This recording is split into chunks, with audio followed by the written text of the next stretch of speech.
सहनाववतु सहनौ भुनक्तु सह वीर्यङ्करवावहै तेजस्विनावधीतमस्तु मा विद्विषावहै। ॐ शान्ति शान्ति शान्तिः। ॐ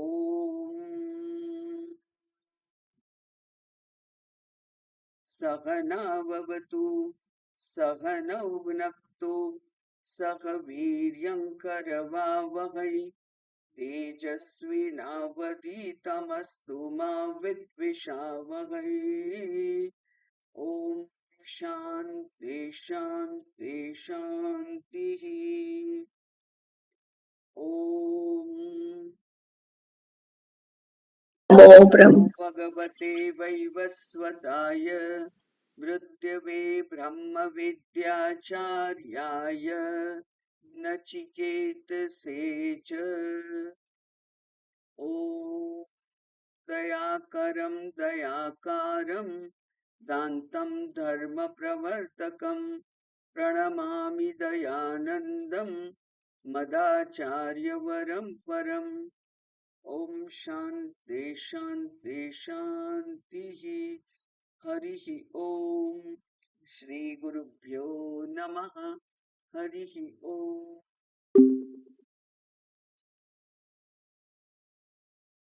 कठोपनिषद द्वितीय अध्याय प्रथम वल्ली प्रथम मंत्र આપણે કરી રહ્યા હતા અને અડધું ભાષ્ય જોઈ પણ છે. પરાંચિખાની વ્યતૃણત સ્વયંભૂઃ તસ્માत् પરાં પશ્યતિ નાંતરાત્મન કશ્ચિદ્ધીરઃ પ્રત્યગાત્માનम् ऐक्षत आवृत्तचक्षुरमृतत्वमिच्छन्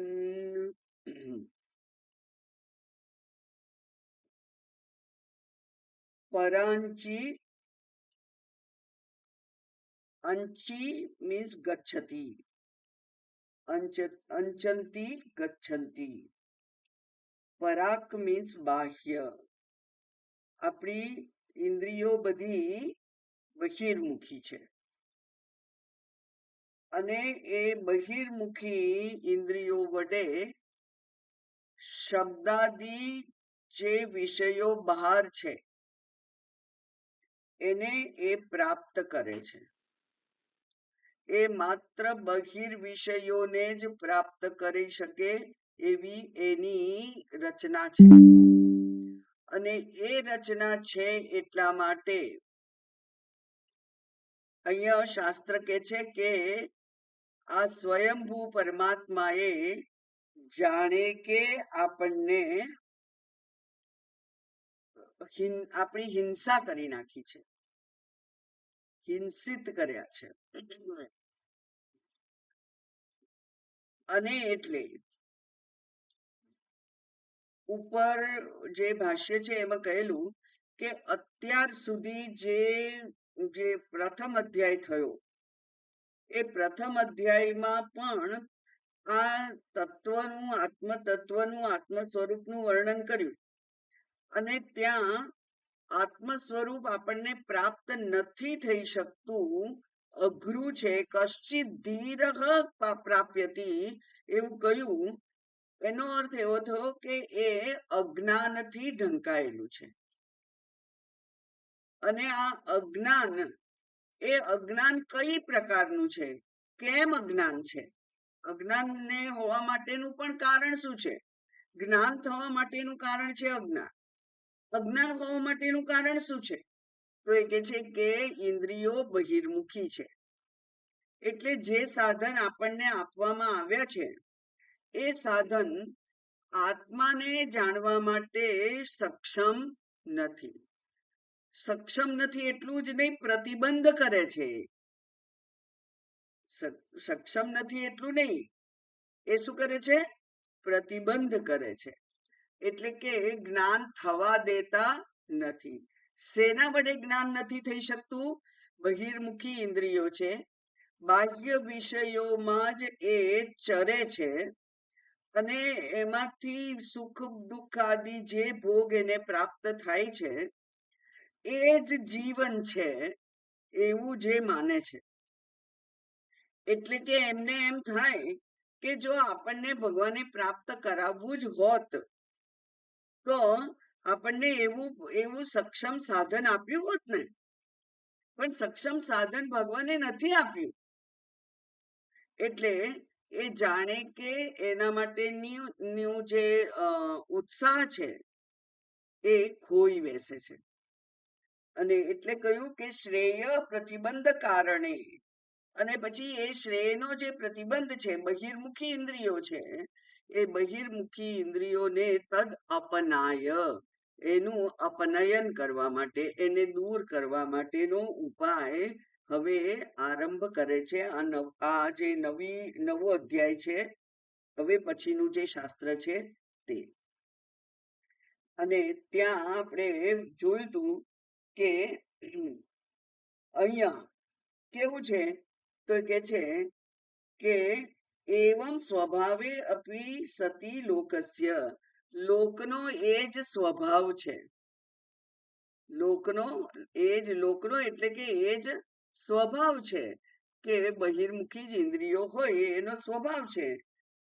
પણ કોઈક એવો મહાન વીર હોય, કાર્તવીર્યાર્જુન જેવો, જે નદીના પ્રવાહને પણ ઉલટી દિશામાં વહાઈ શકે, એવો મહાન પ્રયત્ન કરવો પડે એવો કોઈક વીર હોય ખરો. અને એટલા માટે કે છે કે કશ્ચિત નદ્યા પ્રતિસ્રોત પ્રવર્તનમ શક્ત, એને શક્તિમાન હોય કે નદીનો પણ પ્રવાહ પલટાઈ શકે એવા કોઈક હોય. એ કોણ હોય? ધીર, ધીમાન. અને ધીમાન એટલે અહીંયા કોણ? વેદાંત શાસ્ત્રમાં વિવેકી.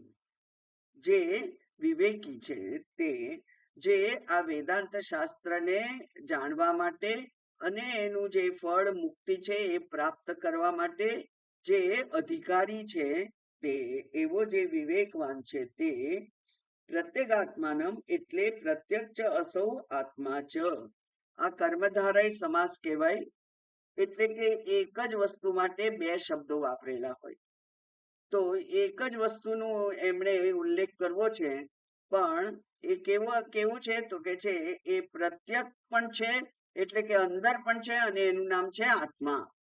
અંદર છે એમ પણ કહેવાય અને આત્મા છે એમ પણ કહેવાય. પ્રત્યક્ષ અસૌ આત્મા ચ પ્રત્યેગાત્મા. અને એ કેવો છે તો કે છે પ્રતિચેવ આત્મ શબ્દ રૂઢ લોકે. લોકમાં પ્રસિદ્ધ છે કે આ આત્મા માટે કેવો શબ્દ? તો કે છે પ્રતિચ, એ અંદર છે, અંતરાત્મા છે એવો એનો રૂઢ અર્થ છે. સામાન્ય અર્થ કેવો છે? રૂઢિ અર્થ એટલે બધા લોકોમાં જે પ્રચલિત હોય, એના માટે કોઈ સંસ્કૃત ભાષાનું જ્ઞાન જરૂરી ના હોય.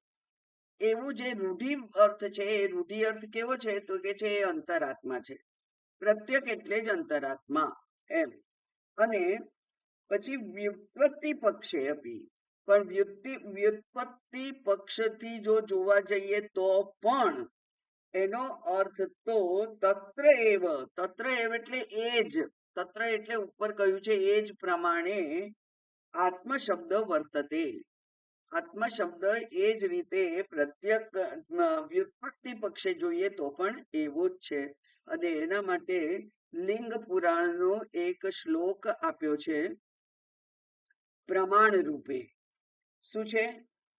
યચ્છાપ્નોતિ યદા દત્તે યચ્છાતિ વિષયાનિહ યચ્છાસ્ય સંતતો ભાવઃ તસ્માદાત્માતિ કીર્ત્યતે.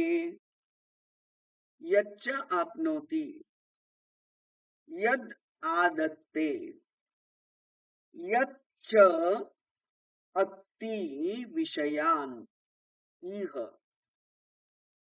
યચ્ચ અસ્ય સંતતઃ ભાવઃ તસ્માત આત્મા ઇતિ કીર્ત્યતે. કીર્ત્યતે, માટે એને આત્મા કહેવાય છે. કેમ આત્મા કહેવાય છે?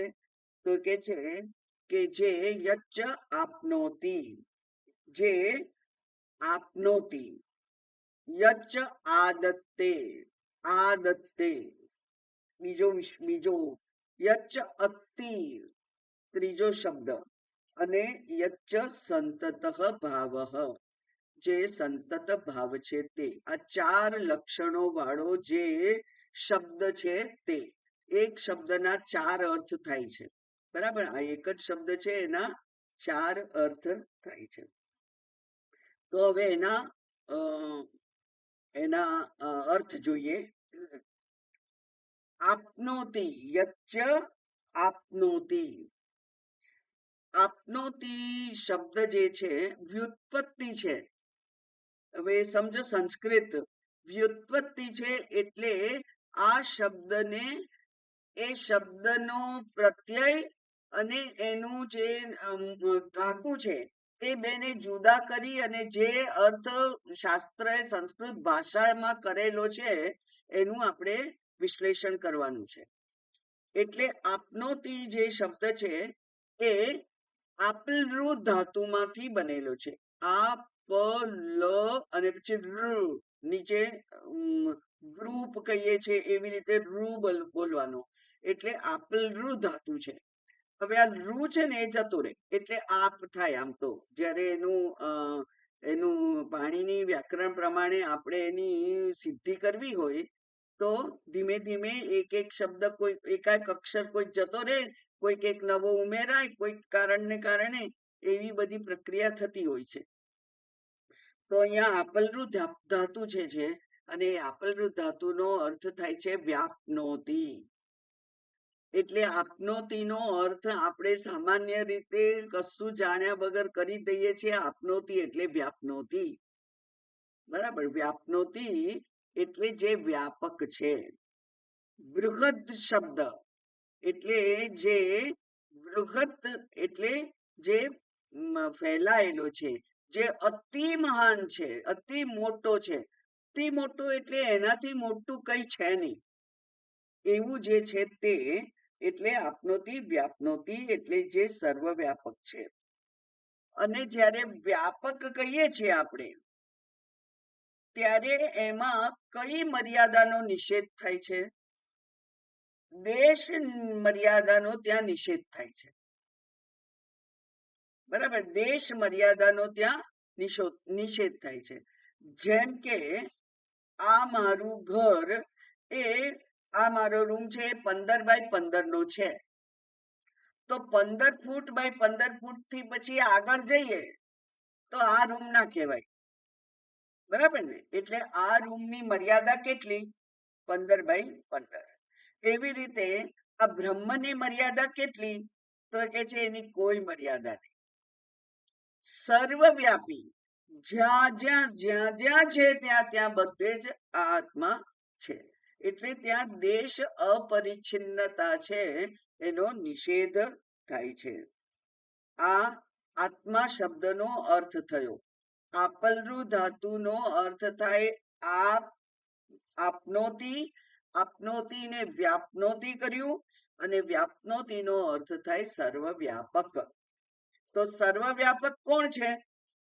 એક જ છે, ચૈતન્ય. એટલે જેને સર્વવ્યાપક કહીએ એને ચૈતન્ય જ કહેવું પડે. બરાબર. હવે તમે મને ચોક્કસ પૂછશો કે પેલા આકાશનું શું? આકાશ સર્વવ્યાપક છે, કોઈ ના નહીં, પણ આકાશ જન્મેલું છે. આકાશનો જન્મ થયેલો છે. એટલે આકાશને આત્મા ના કહેવાય. અને આકાશ સિવાયનું જે કોઈ સર્વવ્યાપક છે એ માત્ર આત્મા છે, ચૈતન્ય છે. બરાબર, એટલે ચૈતન્ય એ જ એનો અર્થ થાય. તો અહીંયા આપનોતીનો અર્થ શું થાય? ચૈતન્ય. યચ્ચ આપનોતી એટલે કે જે ચૈતન્ય છે. પછી યદ આદત્તે, આ પ્રત્યય છે ત્યાં, એમાં ઉપસર્ગ છે આ, અને દા ધાતુ છે. દા ધાતુ છે. એટલે દાને, દા એટલે ગ્રહણ કરવું. દા એટલે ગ્રહણ કરવું.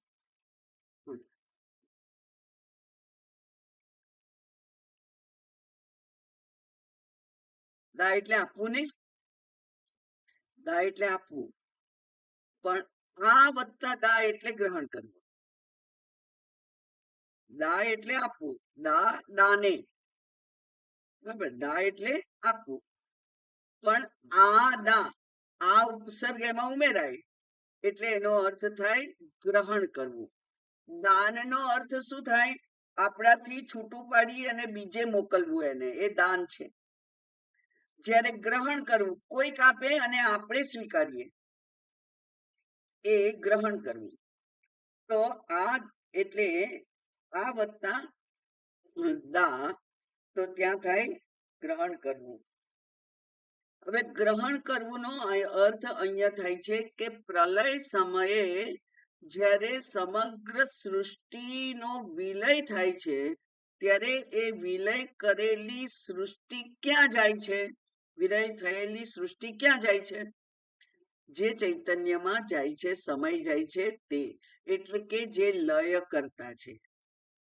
તો લય કરતા પણ કોણ છે? એકલો આત્મા છે, ચૈતન્ય જ, બીજું કોઈ લય કરતું નથી. એટલે પ્રલય કાળે બધાને પોતાનામાં સમાવી લે છે, પાછું ગ્રહણ કરી લે છે, એ આત્મા, લય કરતા આત્મા. તો પહેલા કહ્યું કે સર્વવ્યાપી આત્મા, પછી કહ્યું લય કરતા આત્મા. હવે આ લય હંમેશા શેમાં થાય? નિયમ શું છે લયનો? ઘડો છે એ તૂટી જાય એટલે ઘડો કાર્ય છે. એ કાર્ય ઘડો તૂટી જાય તો એ પાછો શેમાં લય થઈ જાય? માટીમાં. અને માટી ઘડાનું શું છે? ઉપાદાન કારણ છે. બરાબર. એટલે જે ઉપાદાન કારણ રૂપ છે તે આત્મા, એવો પણ એનો અર્થ થાય ને. ગ્રહણ કરે છે એટલે કે એમાં લય થઈ જાય છે. જગત શું છે? કાર્ય છે. અને કાર્ય એ લય પામી જાય છે એના કારણમાં. તો પછી જેમાં લય પામી જાય છે એને શું કહેવાય? કારણ. અને એ કારણ કોણ છે? આત્મા છે. બરાબર. એટલે જેમાં લય પામે છે, એક લય પામે છે, એ પણ એનું લક્ષણ તો છે જ. કારણ કે ભગવાન પોતે જ કે છે કે મારામાંથી સર્જન થાય છે, મારામાં છે અને મારામાં જ લય પામે છે. એ જે છે તે હું છું, એવું ભગવાન કહે છે. તો એ લય, અને લય હંમેશા જેમાં થાય એ હંમેશા કારણ હોય. અને આ જગતના કારણ રૂપે પણ એ ઈશ્વર જ છે. એમાં આ જગત લય પામે છે. એટલે પણ એને શું કહેવાય છે? આ આત્મા. તો આ આદત્તે નો અર્થ શું થયો? આત્મા. યત આદત્તે, જે લય કરાવે છે, પોતાનામાં ગ્રહણ કરી લે છે, એ પણ આત્મા છે. ત્રીજું, યચ્ચ અત્તિ. અત્તિ, અદ ભક્ષણે. અદ ધાતુ છે એ ભક્ષણ માટે છે. યચ્ચ અત્તિ, જે ભક્ષણ કરે છે. ભક્ષણ કરે છે એટલે કે જે વિષયોનો આહાર કરે છે, જે સુખ દુઃખ રૂપી જે અનુભવો છે એને ભોગવે છે, ભોગતા છે. એ ભોગતા રૂપે પણ જે છે તે આ આત્મા છે. અહીંયા ભોગતાનો અર્થ શું કરવો પડશે આપણે? જીવાત્મા. પરમાત્મા ભોગતા નથી, પરમાત્મા સાક્ષી છે. તો અહીંયા આત્માનો અર્થ, અતિ શબ્દ જે છે એ આત્મા. પણ એ આત્મા એટલે કેવું થયો? એનો મર્યાદિત અર્થ કરવો પડે. ત્યાં અર્થ એનો છે જીવાત્મા. એ જીવાત્મા હોય કે પરમાત્મા હોય, ત્યારે આપણે કહીએ છીએ કે જીવાત્મા, પરમાત્મા નહીં. પણ જ્યારે અંતિમ સમજ આપણે પ્રાપ્ત કરીએ છીએ આ શાસ્ત્રની, ત્યારે તત્વમસી સમજતી વખતે શું સમજીએ છીએ? જીવાત્મા છે એ જ પરમાત્મા છે. બરાબર, એટલે આ પણ પરમાત્માનું જ લક્ષણ થયું ને, જે ભક્ષણ કરે છે. એટલે કે ઉપાધિ રૂપે જે જીવ છે, જેને ઉપાધિ જાણે કે ગ્રહણ કરી છે. જીવ સત્ય છે? નથી ને. જીવ સત્ય, જગત સત્ય નથી, તો જીવ સત્ય છે? નથી. જીવ જો સત્ય ના હોય તો જેણે જીવની ઉપાધિ ધારણ કરી છે એને શું સમજવું પડે? એને અધિષ્ઠાન સમજવું પડે. અધિષ્ઠાન ઉપર જ ઉપાધિ હોય. અધ્યારોપ શેના પર હોય? અધિષ્ઠાન ઉપર હોય. તો આ જીવ શબ્દ છે આપણે કહ્યું જીવાત્મા છે, કારણ કે સુખ દુઃખ નો અનુભવ કરનાર ભોગતા રૂપે જીવાત્મા છે. તો એ જીવાત્મા એટલે જ પરમાત્મા. પરમાત્માએ જ જાણે કે જીવાત્માની ઉપાધિ ધારણ કરી અને પોતે જાણે કે સુખ દુઃખ નો અનુભવ કરી રહ્યો છે. જો સાચા સુખ દુઃખ હોય ને, રિયલ હોય, તો એ જાય જ નહીં. સાચા સુખ દુઃખ હોય તો એ જાય ના જાય. તો જે સુખ દુઃખ નો મને અનુભવ થાય છે એ શું છે? ભ્રાંતિ છે. અને ભ્રાંતિ છે એટલે જ જ્ઞાનથી એનો નિષેધ થઈ શકે છે. બરાબર છે. સાચા પારમાર્થિક સુખ દુઃખ હોય જો, તો એ જાય જ નહીં.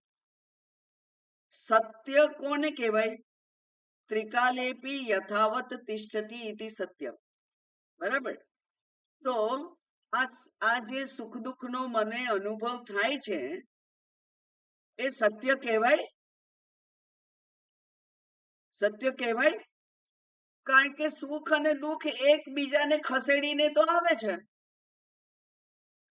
સુખ જતું રહે ત્યારે દુઃખ આવે છે, દુઃખ જતું રહે ત્યારે સુખ આવે છે. તો જે કાયમ ના ટકે એને સત્ય કહેવાય નહીં.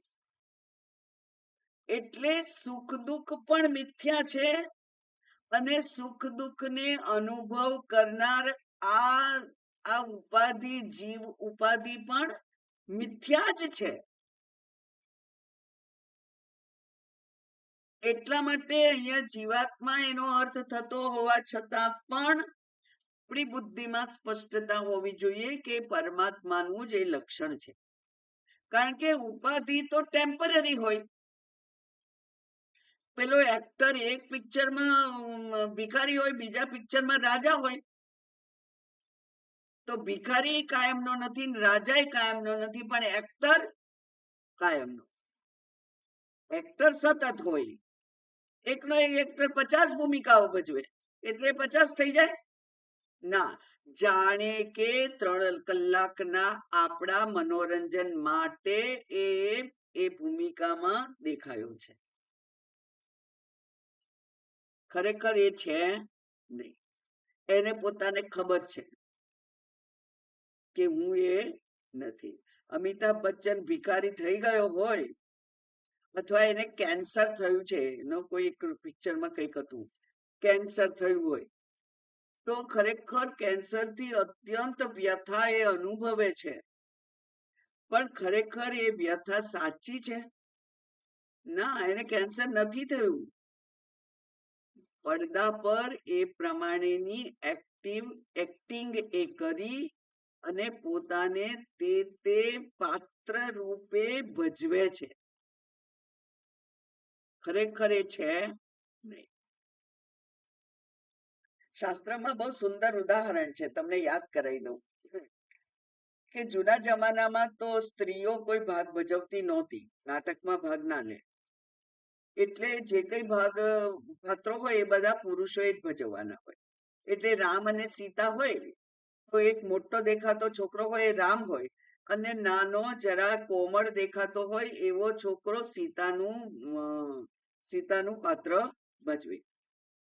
હવે એ સીતાના પાત્ર ભજવતા છોકરાને સીતા તો માં છે અને મારે માં બનવું છે એવો એનો સંકલ્પ થાય તો એ બની શકે?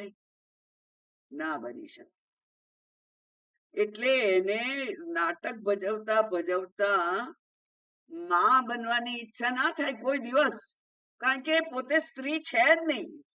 અંદર એને ખબર છે કે હું સ્ત્રી નથી, હું સીતા નથી, હું તો સીતાનું પાત્ર ભજવું છું. એટલે એને એ પ્રસૂતિની પીડા ના થાય અને એને બાળકનું અવતરણ ના થાય, એને બાળકની ઈચ્છા પણ ના થાય, કારણ કે એ સ્ત્રી નથી અને એની એને બરાબર ખબર છે. જો મને બરાબર ખબર હોય કે હું પરમાત્મા છું, તો સુખ અનુભવતી વખતે અને દુઃખ અનુભવતી વખતે પણ મને હર્ષ શોક થાય? ના થાય, કારણ કે હું તો પાત્ર ભજવું છું માત્ર, હું એ છું નહીં. આને જ નિધિધ્યાસન કહેવાય. એટલે વચમાં જ્યારે પણ તક મળે ત્યારે એની બધી કઈક આવી વાત થાય. અચ્છા, અદભક્ષણે એટલે જીવાત્મા માટેનો શબ્દ છે, જે સુખ દુઃખનું ભક્ષણ કરે છે તે એ પણ આત્મા છે. અને એ શેનું ભક્ષણ કરે છે? ઈહ વિષયાન. ઈહ એટલે આ વ્યવહારિક જગતમાં, આ વ્યવહારિક જગતમાં એ સુખ દુઃખનું ભક્ષણ કરે છે. પારમાર્થિક રીતે એ ભોગતા પણ નથી અને સુખ દુઃખનું અસ્તિત્વ પણ નથી. જગત છે જ નહીં તો ક્યાં એનું સુખ દુઃખ આવે? એટલે એ કેવો છે? એ ભોગતા છે. યચ્ચ અસ્ય સંતતો ભાવઃ. અને એ કેવો છે? તો કે છે કે જે સંતત ભાવ, અતનો અર્થ થાય જે હંમેશા છે. અત એટલે જે હંમેશા છે, જેને કારણે આ જગતમાં સાતત્ય છે, જે હોવાથી જગત હંમેશા છે, જ્યાં સુધી પ્રલય ના થાય ત્યાં સુધી. પણ પ્રલય થાય તો પણ એ કેવું છે? અવ્યક્ત દશામાં તો છે જ, વ્યક્ત હોય અથવા અવ્યક્ત હોય, પણ એને છે તો કહેવાય જ. અને એટલે જેના કારણે આ સમગ્ર સૃષ્ટિ બ્રહ્માંડ છે, વ્યક્ત હોય કે અવ્યક્ત હોય. અત્યારે વ્યક્ત છે, પ્રલય થઈ જશે પછી અવ્યક્ત થઈ જશે, પણ એનો નાશ થતો નથી. એટલે જે સર્વ કાળે હોય છે, જગતનું અધિષ્ઠાન છે, એ સત્ય પ્રદાતા છે. સાતત્ય ભાવ એટલે અસ્તિત્વ હોવું, જે સત પ્રદાતા છે, અસ્તિત્વ પ્રદાતા છે તે. અને અસ્તિત્વ એટલે શું? ઇઝનેસ, હોવું, ઇઝનેસ. એ ઇઝનેસ હંમેશા છે. ઓકે, તો આ જે દેખાય છે એ તો નામરૂપ દેખાય છે. જગત કયું તો નામરૂપ દેખાય, પણ નામરૂપને સત્તા પ્રદાન કરનાર, નામરૂપને પણ છે એવું કહેનાર, જેના વડે આપણે નામરૂપને છે કહી શકીએ છીએ, તે તત્વ એ હંમેશા છે, નિરંતર છે. અચ્છા, હવે આ જે નામરૂપની પાછળ જે અસ્તિત્વ રૂપે છે, એ અસ્તિત્વ રૂપે રહેલા આત્માને જાણવાની જરૂર છે. અને એ અસ્તિત્વ રૂપે રહેલો જે આત્મા છે એ કેવી રીતે જણાય? તો શીર્ષાસન કરવાથી એ ના જણાય. 15 દિવસ સુધી સતત ધ્યાન માંથી ઉઠવાનું જ નહીં, એવો ધ્યાન કરવાથી એ આત્મા દેખાય નહીં. મોટો યજ્ઞ કર્યો, મહારુદ્ર યજ્ઞ કર્યો, એનાથી પણ આત્મા દેખાય નહીં. આખા હરિદ્વાર ઋષિકેશના બધા જ સંતોને 50,000 લાખ સંતોને ભેગા કરી અને આપણે અન્નદાન કર્યું તો પણ આત્મા દેખાય. શેનાથી દેખાય? માત્ર જાણવાથી દેખાય. માત્ર એને અધિષ્ઠાન તરફ આપણે નજર કરવાની જરૂર છે. બરાબર, અધિષ્ઠાન તરફ માત્ર નજર કરવાની જરૂર છે. આપણી નજર જ ત્યાં નથી જતી, કારણ કે આ નજરને બાંધી દીધી છે. જેવી રીતે પેલો જાદુગર આપણી નજરને બાંધી દે અને પછી આપણને કહે કે તમારા ઘડિયાળમાં જુઓ 6 વાગ્યા છે. બધાના ઘડિયાળમાં 6 જ વાગ્યા હોય, પણ એ કેમ થાય છે? એ નજર બાંધી દે છે. એટલે એ જ વખતે કોઈ એક છોકરો બહારથી અંદર આવે અને એને પૂછે કેટલા વાગ્યા? એ કે 9 વાગ્યા. ઓલા 6 કે છે ને આ, કારણ કે એની નજર બંધાઈ ગઈ નથી.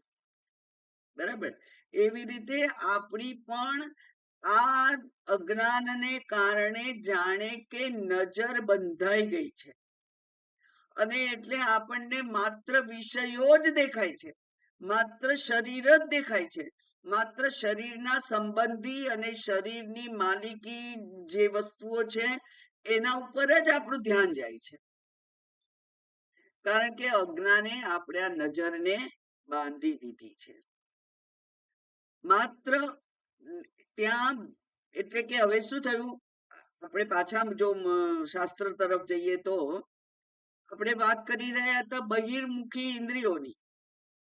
તો ઇન્દ્રિયોનો ઉપયોગ કરીને જેનું જ્ઞાન થાય એ બહિષ પદાર્થો જ હોય અને બહારના પદાર્થો જે છે એ જ આપણા નજરને, આપણા ધ્યાનને, આપણા મનને રોકી રાખે તો આ આત્મા તરફ નજર જ જતી નથી.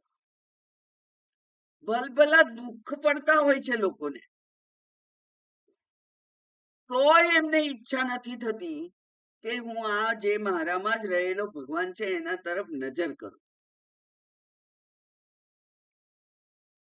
એટલે એ આશ્ચર્ય છે. શંકરાચાર્યજી અનેક વખત આશ્ચર્ય આશ્ચર્ય શબ્દ કહે છે કે આ વર્ષો સુધી સાંભળ્યા છતાં પણ હજુ આ બિચારા જીવને ની દ્રષ્ટિ પોતાના સ્વરૂપ તરફ નથી જતી. બતાવે છે, આંગળી પકડીને બતાવે છે શાસ્ત્ર આપણને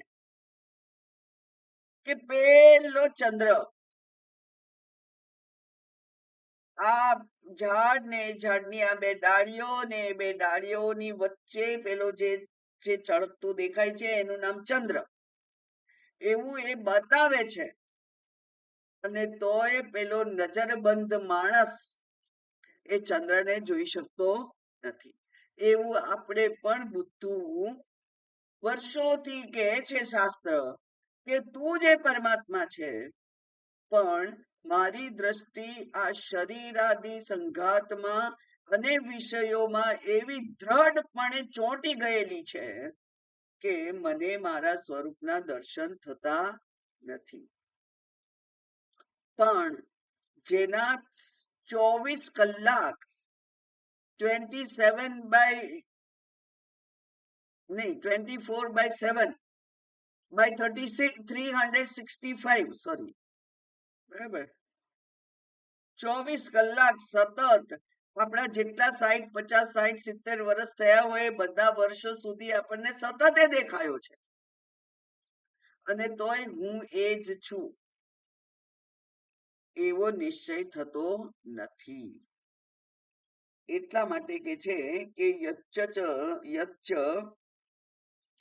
અસ્ય અસ્ય એટલે આત્મનસ્ય, જે આત્મા છે એના સંતત ભાવ સતત છે, જે નિરંતર છે તે એવો જે છે તેનું તસ્માદ આ ચાર એના અર્થ છે એટલા માટે આત્મા ઇતિ કીર્ત્યતે, એને આત્મા એમ કહેવાય છે. ઇતિ હવે આગળનું ભાષ્ય વાંચીએ. ઇતિ આત્મ શબ્દ વ્યુત્પત્તિ સ્મરણાર્થ, આ આત્મ શબ્દની વ્યુત્પત્તિનો અર્થ આપણે યાદ કર્યો, બરાબર, ભૂલાઈ ગયેલો એ યાદ કર્યો.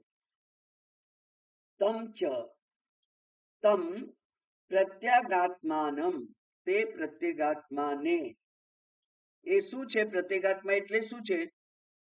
સ્વમ સ્વભાવમ, એ મારું લક્ષણ છે, મારું સ્વરૂપ છે.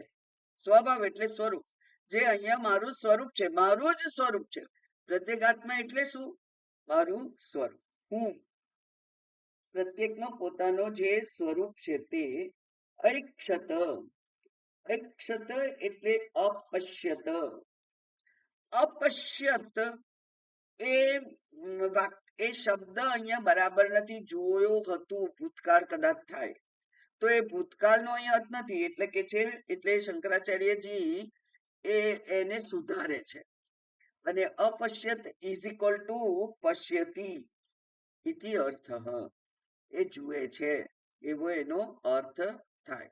એટલે કે શ્રુતિમાં ફેરફાર ના કરી શકાય.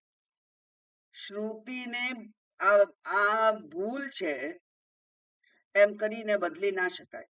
શ્રુતિ જેવી છે એવી જ રાખવી પડે, પણ એનો અર્થ જો આપણે એટલે કે બીજા શબ્દથી વ્યક્ત કરવો પડે એમ હોય તો ત્યાં એનું ઓલ્ટરનેટિવ બતાવી અને એને સમજી લેવું પડે. એટલે અપશ્યત ચેકી નાખો અને પશ્યતિ એમ રાખો. ભૂલ થઈ ગઈ હશે, પ્રિન્ટિંગ મિસ્ટેક હશે, એવું ના હોય. પશ્યતિ ઇતિ અર્થ છંદસી કાલ અનિયમાત, એટલે અહીંયા કાળનો, મેં કહ્યું હમણાં કે અપશ્યત એટલે ભૂતકાળ, પણ ભૂતકાળમાં દેખાતો હતો એવું નથી. એટલે વર્તમાનમાં ના દેખાય. જો ભૂતકાળમાં દેખાતો હોય વર્તમાનમાં ના દેખાય, ભવિષ્યમાં ના દેખાય, એવું નહીં. એટલે કાળ જે છે એનો નિયમ સચવાયો નથી અહીંયા, કારણ કે હંમેશા દેખાયા. એટલે પશ્યતિ એવો અર્થ એનો થાય.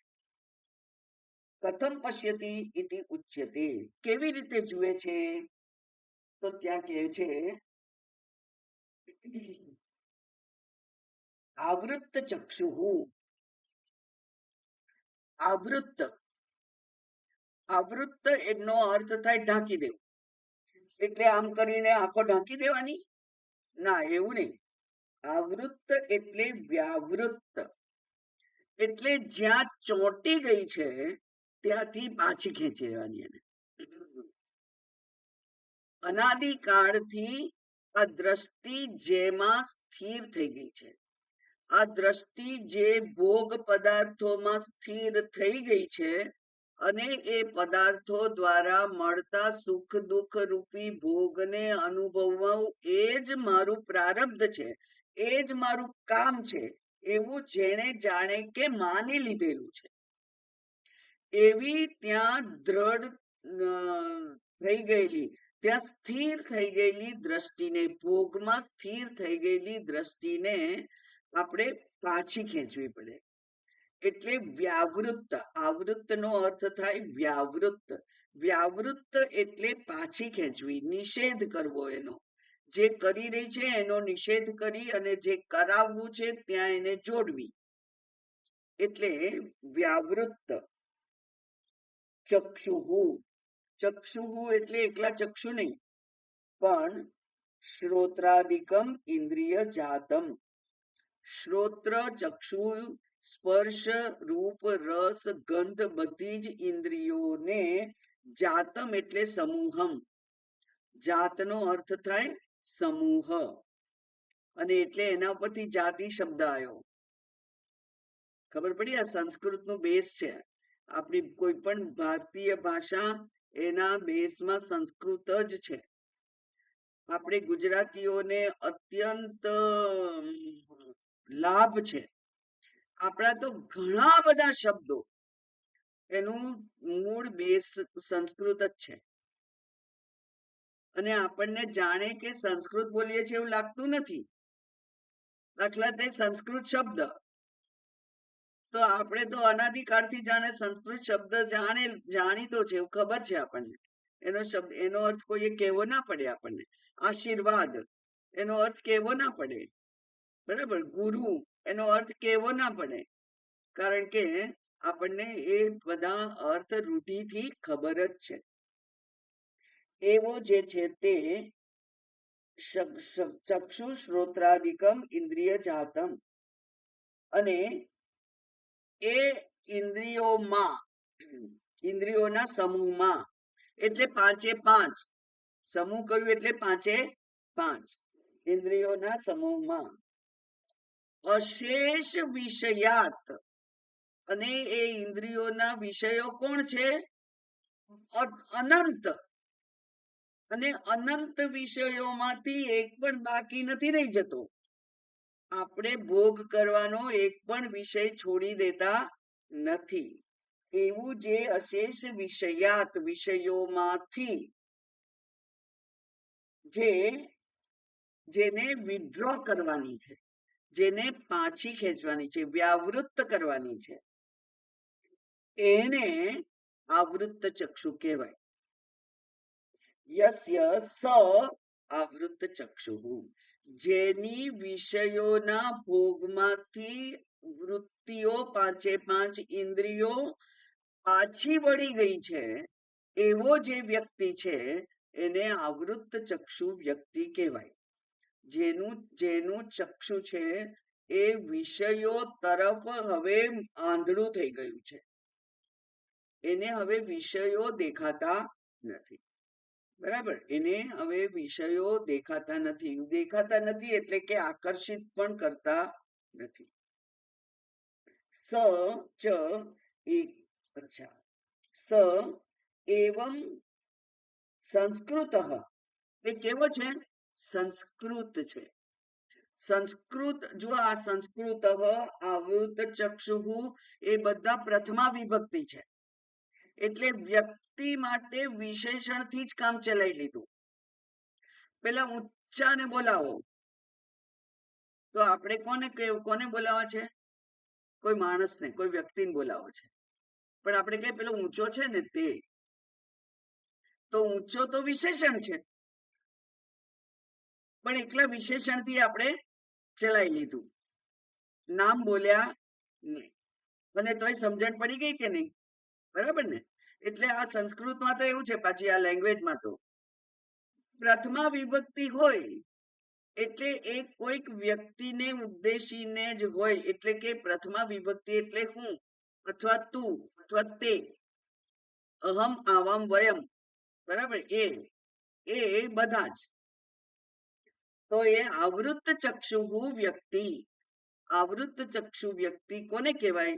તો કે છે જેના ચક્ષુ, જેની દ્રષ્ટિ પેલા પાંચ પ્રકારના વિષયો ભોગમાંથી નિવૃત્ત થઈ ગઈ છે, પાછી વળી ગઈ છે, એ આવૃત્ત ચક્ષુ વ્યક્તિ. અને એ વ્યક્તિને શું કહેવાય?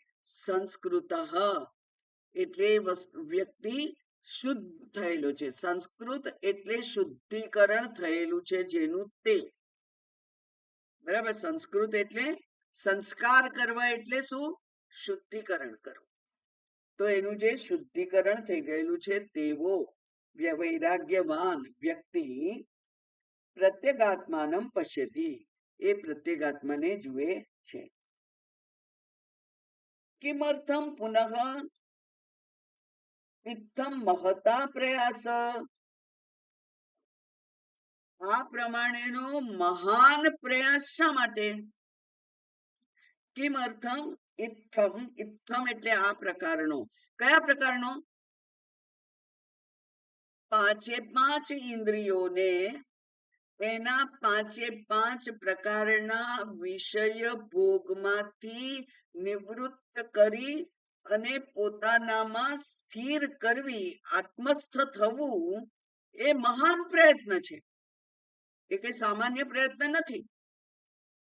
આપણે તો આપણો અનુભવ હશે કે મતલબ 5 લાખ પ્રકારના 5 કરોડ પ્રકારના વ્યંજનો છે.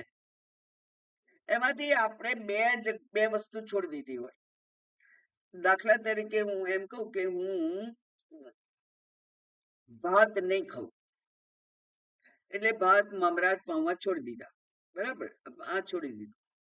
અનેક વસ્તુઓ છૂટી જાય અને એમાં તો આપણને પાછો ગૌરવ થાય કે હું 10 વર્ષથી ભાત નથી ખાતી, એટલે કે મેં ચોખા છોડી દીધા છે.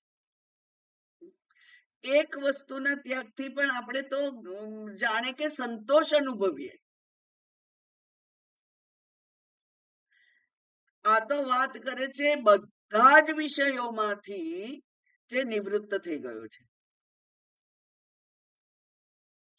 એટલે એ જે વ્યક્તિ છે એ કેટલો મહાન પ્રયત્ન હોય. કદાચ અમે તમને કહ્યું કે અમે ઉત્તરકાશીમાંથી ચાલતા ચાલતા નીકળેલા અને પછી તે દિવસે છેલ્લો દિવસ હતો, કારમાં હતા. એ દિવસે નક્કી કરેલું કે આજે તો પેલા પંજાબી લોકોનો જે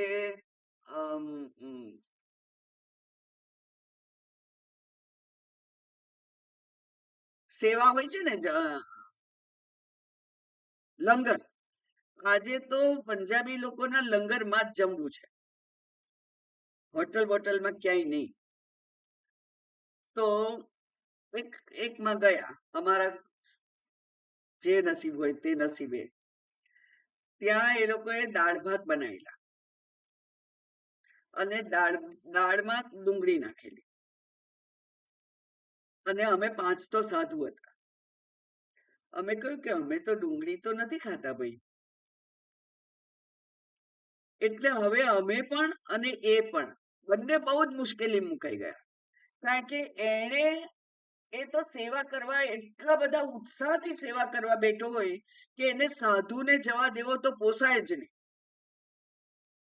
કોઈને પણ એ જવા ના દે ભૂખ્યા, સાધુને તો ના જ જવા દે. અમને પણ થાય કે અમે સાધુ છે, તો હવે આ સાધુ એ કોઈ એક જગ્યાએ કોઈક અન્નનો તિરસ્કાર કરીને બીજી જગ્યાએ જતું રહેવું એ પણ નકામું છે. એટલે અમે ઉભા રહ્યા ને એ પણ અમારા સામે, ને અમે નક્કી કરી શું કરીશું. અને માણસો ત્યાં 2-3 જ હોય, એટલે કઈ બનાવી દે કે એવું તેવું કશું ના બને. છેલ્લે એ વ્યક્તિ કે છે કે તમે ભાત અને ચા બનાવી આપું, તો ચા ને ભાત ના ખાઈ લો કે. એ અઘરું થયું, સાંભળ્યું જ પહેલી વાર. પણ એમાં સ્ત્રી હતી એક, એને કહ્યું કે એવું કરો, અમારી પાસે અથાણું છે થોડું, કે એટલે તમે છાસ ભાત અને અથાણું ખાઈ લેશો કે. હા, એ ખાઈ લેશો. એટલે છાસ ભાત અને અથાણું ખાઈ લીધું. તો આપણને ખબર પડે કે આપણે કોઈક નાનો ત્યાગ કરવો હોય તોય પણ કેટલી બધી વિચાર કરવો પડે છે. તો અહીંયા તો 5 ઇન્દ્રિયોના વિષયોનો જેણે ત્યાગ કર્યો છે, એ આવૃત ચક્ષુ, એ એટલો બધો મહાન કેમ ત્યાગ કર્યો એને? કિમર્થમ પુનઃ ઇત્થમ મહતા પ્રયાસેન. એના માટે કેટલો મહાન પ્રયાસ કરવો પડે. તો સ્વભાવ પ્રવૃત્તિ નિરોધમ કૃત્વા, સ્વાભાવિક પ્રવૃત્તિ છે. વિષયો ઇન્દ્રિયો બહિર્મુખી છે, વિષયો બહાર છે, એટલે ઇન્દ્રિયોનું વિષયોમાં જવું એ સ્વાભાવિક પ્રવૃત્તિ છે.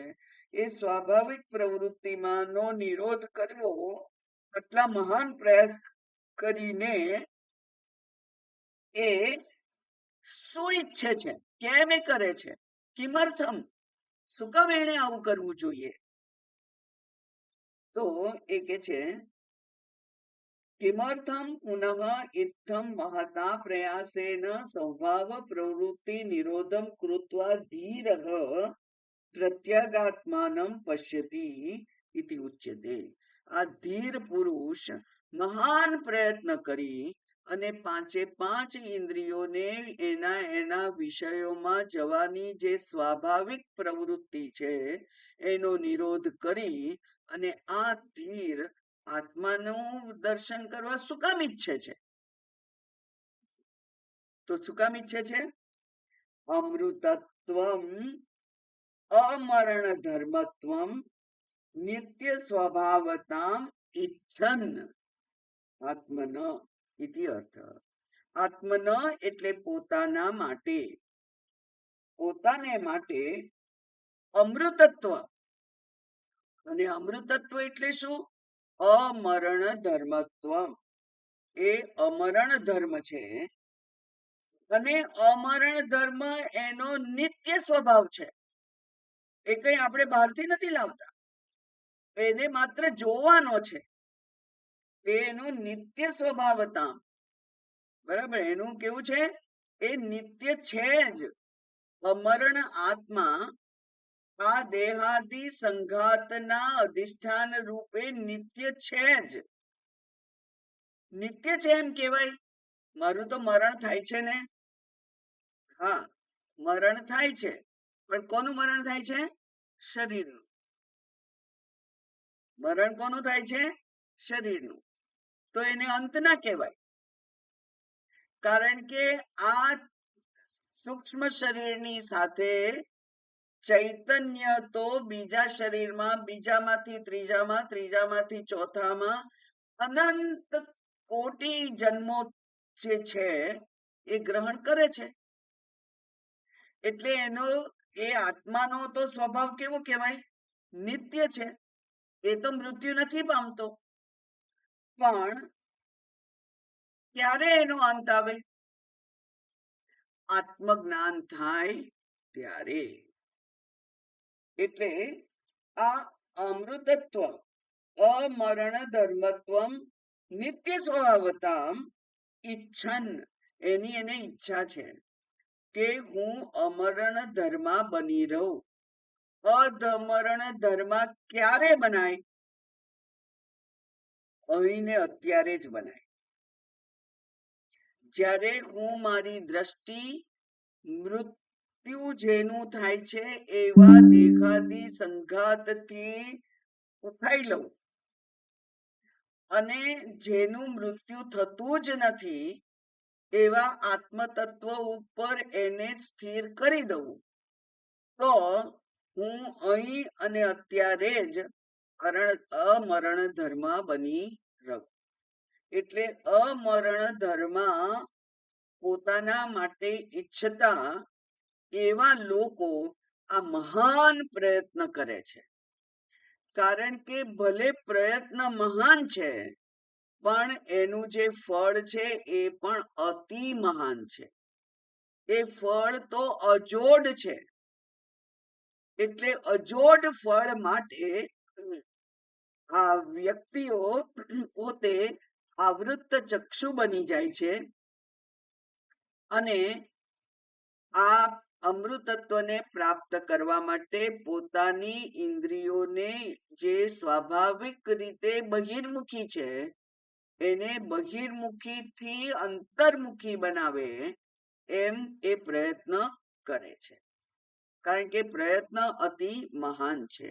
સ્વભાવ આ કેટલો મહાન છે? ઉપર ઉદાહરણ આપેલું શંકરાચાર્યજીએ કે આ નદીના વહેણને બદલવા જેવું છે, અથવા એના કરતા હળવું ઉદાહરણ આપણે આપીએ છીએ કે આ સામા વેણે તરવા જેવું છે। વેણ જે બાજુ હોય એ બાજુ જવું હોય તો તરવૈયા માટે અઘરું નહીં, પણ વેણ જે બાજુ હોય એનાથી વિરુદ્ધ દિશામાં એને જો જવું હોય તો એને અત્યંત મહાન પ્રયત્ન કરવો પડે। એની શક્તિ ખૂબ ખર્ચાય એમાં અને જલ્દી થાકી જાય। આપણે પણ આ બહિર્મુખી ઇન્દ્રિયોને ઇન્દ્રિયોના વિષયોમાં જવાની જે જન્મો જૂની ટેવ છે, એ જન્મો જૂની એ ટેવમાંથી એને નિવૃત્ત કરી અને એને આત્મ તરફ દ્રષ્ટિ કરવાનું શીખવાડવાનું છે. અને એવું જો એને મળી જાય તો એ જ મોક્ષ છે, એ જ મુક્તિ છે, એ જ અમૃતત્વ છે, જે અમરણ ધર્મ છે. હવે આ આનંદગીરી ટીકા છે, એમાંના કેટલાક શબ્દો તમારા ધ્યાન પર હું લાવું, જે આપણે હમણાં જ ચર્ચા કરી, એટલે થોડા થોડા સંસ્કૃત સાથે આપણો થોડો પરિચય થાય. પહેલા કે છે કે અનાદિ અવિદ્યા પ્રતિબંધ પ્રાગ ઉક્ત. આગળના અધ્યાયમાં આ આત્મ પ્રાપ્તિ માટે જે પ્રતિબંધ છે એનું નામ કહેલું અવિદ્યા. અને હવે અધુના અને હવે આગંતુક પ્રતિબંધ દર્શનાય, જે પ્રતિબંધો અવિદ્યાને કારણે આવે છે એ કયા છે? તો કે છે એના માટે આ ઉત્તર વલ્લી આરભ્યતે, એના માટે હવે પછીની વલ્લીઓ જે છે એનો આરંભ કરીએ છીએ. કઈ છે? તો કે છે ઇન્દ્રિયાણી અંતર્મુખાની સ્યુહુ. આ ઇન્દ્રિયો જે છે એ અંતર્મુખ થાય, તદા ત્યારે, તાની તેના વડે, આત્મનિષ્ઠતયા પોતાના સ્વરૂપમાં નિષ્ઠ થઈને શાંતિથી બેસી અને અમૃતત્વમ ઈયુહુ, અમૃતત્વની પ્રાપ્તિ થાય. માટે ઇન્દ્રિયાણી બહિર્મુખાની સૃષ્ટાની ઇતિ, ઇન્દ્રિયો જે બહિર્મુખ છે એવું જે કહ્યું, સૃષ્ટાની બહિર્મુખી બનાવી છે એવું જે કહ્યું, તે તત્ તેષામ હનનમ એવ કૃતમ, એણે હનન જ કરેલું છે. બરાબર. અને હવે પછી જે છે તે પેલા આત્મા શબ્દનું વિશ્લેષણ છે, જે આપણે જોયેલું. આપલરૂ વ્યાપ્તવ લખેલું છે, આપલરૂ. આપલરૂ લ ને રૂ કરેલો છે, તે આપલરૂ એટલે ઇઝ ઇક્વલ ટુ વ્યાપ્તવ, જે વ્યાપનશીલ છે તે. ઇતિ ધાતુ અર્થ અનુસારેણ વ્યાપક શબ્દ વ્યાપક આત્મ શબ્દાર્થ, એટલે આત્મા શબ્દનો અર્થ શું થયો? વ્યાપક. એટલે કે એ વ્યાપકત્વ એ ત્યાં દર્શન થયું. અને ત્યાર પછી યદ યદ અસ્માદ આદત્તે, જે આદત્તે, આદત્તે એટલે શું? ઇઝ ઇક્વલ ટુ સંહરતી, સંહાર કરે છે. સંહાર કરે છે એટલે પોતાનામાં ખેંચી લે છે. તે સ્વાત્મની એવ સર્વમિતિ જગદ ઉપાદાન લક્ષણમ, એ જગતનું ઉપાદાન કારણ છે. કારણ કે મેં કહ્યું કે જેમાં લય થાય એ કારણ હોય, અને કારણ એ ઉપાદાન છે હંમેશા કાર્ય માટે. કાર્ય માટે ઉપાદાન શું હોય? એનું કારણ હોય. કારણ કે લય પણ એ કારણમાં જ થાય. વિષયાન અતિ, વિષયોને ભોગવે છે.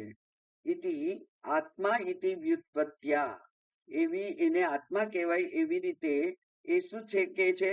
તો કે સ્વ ચૈતન્ય આભાસેન ઉપલબ્ધૃત્વમ આત્મ શબ્દાર્થ. એ કે છે કે સ્વચૈત ચૈતન્ય, સ્વચૈતન્ય એટલે પોતાનું. કયું ચૈતન્ય? આભાસિત ચૈતન્ય. આભાસિત ચૈતન્યથી એ કેવો છે? જીવ છે. બરાબર. પ્રતિબિંબિત ચૈતન્યથી એ વ્યક્તિ કેવો છે? જીવ છે. અને જીવ છે એટલે કેવો છે? ભોગતા છે. અને ભોગતા છે એટલે પોતે કેવો છે એમ સમજે છે કે હું તો બિચારો સુખી દુખી થનારો ભોગતા, કોકના હાથનું રમકડું, હું તો આ કોકના સંજોગોના હાથનું હું તો રમકડું. મને સુખી દુખી કરી શકે. ચાવી વાળું પેલું રમકડું હોય, ચાવી ભરીએ ત્યાં સુધી ડાન્સ કરે, ચાવી ના ભરીએ એટલે બિચારું ઊભું રહી જાય, પડી જાય. એવું તો આ પોતાને એવો સમજે છે. કેમ? કારણ કે આભાસિત ચૈતન્ય છે ત્યાં, મુખ્ય ચૈતન્ય નથી. એટલે આભાસિત ચૈતન્ય છે એ કેવું છે, એવું છે, એટલા માટે એ પણ આત્મ શબ્દ થાય. કારણ કે આભાસ કોનો હોય? મૂળનો. બરાબર. પ્રતિબિંબ પણ કોનું હોય? બિંબનું. येन कारेण अस्य आत्मनः सन्ततः निरन्तरः भावः कल्पितस्य अधिष्ठान सत्ताम् अंतरेण सत्ता अभावात् यथा रज्ज्वाम् अध्यस्ते सर्पे रज्ज्वाः सातत्यम्. જ્યારે રજ્જુ ઉપર સર્પનો અધ્યારોપ કરીએ ત્યારે અધ્યારોપને ઉપાડી લઈએ તો રજ્જુનું સાતત્ય, સત્યત્વ હંમેશા રહે છે. અને રજ્જુ સર્પ હંમેશા કલ્પિત છે. કલ્પિતમ સર્વમ, અને બીજું બધું કલ્પિત છે. યેન સ્વ સ્વરૂપવત, અને જે સ્વ સ્વરૂપ છે, આપણું પોતાનું સ્વરૂપ છે, સ આત્મા, એ જ આત્મા છે. ઇતિ અર્થ. બીજો મંત્ર આપણે આવતીકાલે શરૂ કરીશું. ઓમ પૂર્ણમદ પૂર્ણમિદં પૂર્ણાત પૂર્ણમુદચ્યતે પૂર્ણસ્ય પૂર્ણમાદાય પૂર્ણમેવાવશિષ્યતે. ઓમ શાંતિ શાંતિ શાંતિ. હરિ ઓમ. શ્રી ગુરુભ્યો નમઃ. હરિ ઓમ.